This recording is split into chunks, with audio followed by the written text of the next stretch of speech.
बघा इथे मी धागा जॉईंट करत आहे। त्यानंतर 3 साखळी 1 2 3 3 साखळी झाल्याच्या नंतर हे जे 4 खांब आहे त्या 4 खांबाच्या मधात 2 खांब,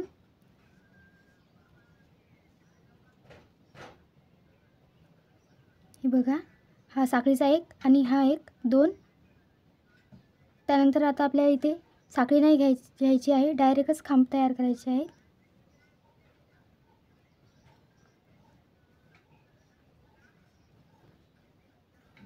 दोन, परत या 4च्या मधात 2,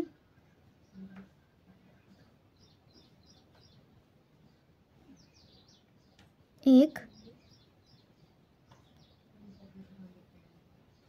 हा 2, परत इथे 2, 1 2, परत इथे 4च्या मधात 2। तर अशा प्रकारे हा 2चा राऊंड आपला कंप्लीट करून घ्यायचा आहे। हे बघा इथे आपला हा राऊंड पण कंप्लीट केलेला आहे मी, तुम्ही बघू शकता। हे बघा त्यानंतरचा राऊंड सेम तोच आहे, 2 खांब सोडून द्यायचे, परत 2 खांब घ्यायचे। हे बघा 1 2, परत हे 2 सोडून दुसऱ्या याच्यात 2, डायरेक्ट खांब घ्यायचे आहे, साखळी नाही। 1 2, तर हे बघा अशा प्रकारे मी इथे दुसरा राऊंड कंप्लीट केलेला आहे। त्यानंतर इथे जी साखळी होती त्या साखळीमध्ये जॉईंट करून देत आहे।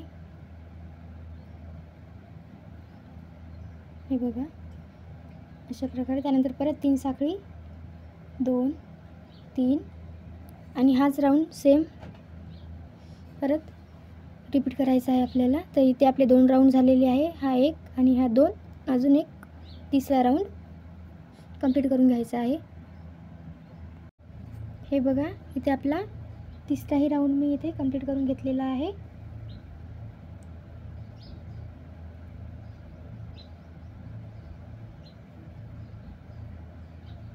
हे बघा त्यानंतर इथे जी साखळी आहे तिथे मी जॉईंट करून देत आहे। हे बघा इथे आपला हा राऊंड कंप्लीट झालेला आहे। त्यानंतर मी इथे धागा कट करून घेते आणि हा रेड कलरचा धागा परत आपल्याला इथे वापरायचा आहे। हे बघा त्यानंतर इथे मी मागे गाठ पाडलेली आहे आणि अशा प्रकारे हा धागा चेंज करून घेतलेला आहे। तर आधी 3 साखळी 1 2 3, आधी आपण 2-2 याचा राऊंड केला होता, तर आता आपल्याला 1-1 याचा राऊंड कंप्लीट करायचा आहे।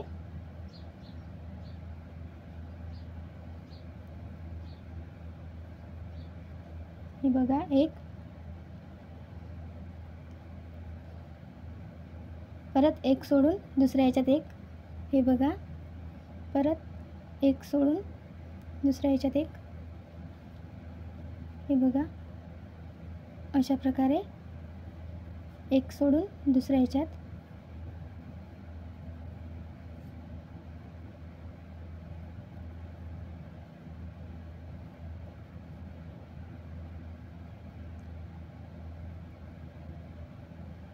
हे बघा अशा प्रकारे आपल्याला हा पूर्ण राऊंड कंप्लीट करून घ्यायचा आहे इथपर्यंत।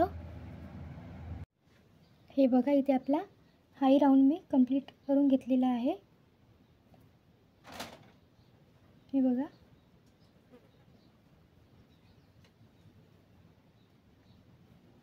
त्यानंतर जे इथे 3 साखळ्या होत्या त्या 3 साखळ्यांमध्ये जॉईंट करून देत आहे।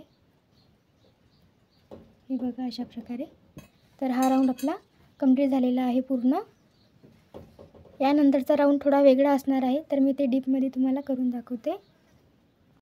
हे बघा त्यानंतरच्या राऊंडमध्ये आपल्याला 5 चेन घ्यायचे आहे, 1 2 3 4 5। 5 चेन झाल्याच्या नंतर इथून 3 खांब सोडून द्यायचे आणि 3 खांब सोडल्याच्या नंतर त्याच्या बाजूला इथे जॉईंट करून द्यायचं असं।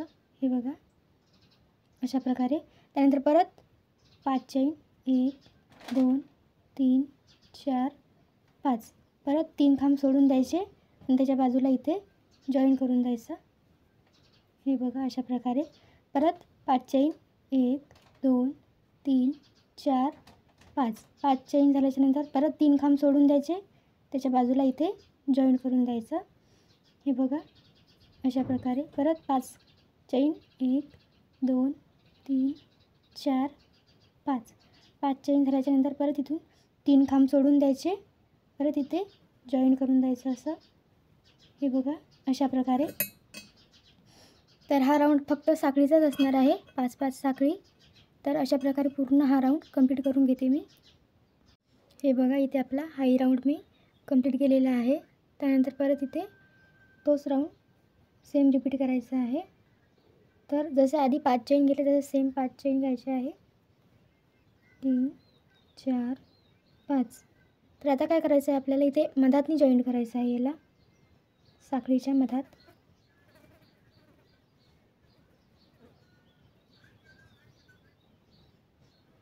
हे बघा अशा प्रकारे. परत इथून 5 चेन 1 2 3 4 5 आणि ही सेम इथे याच्यामध्ये जॉईन करायचं आहे.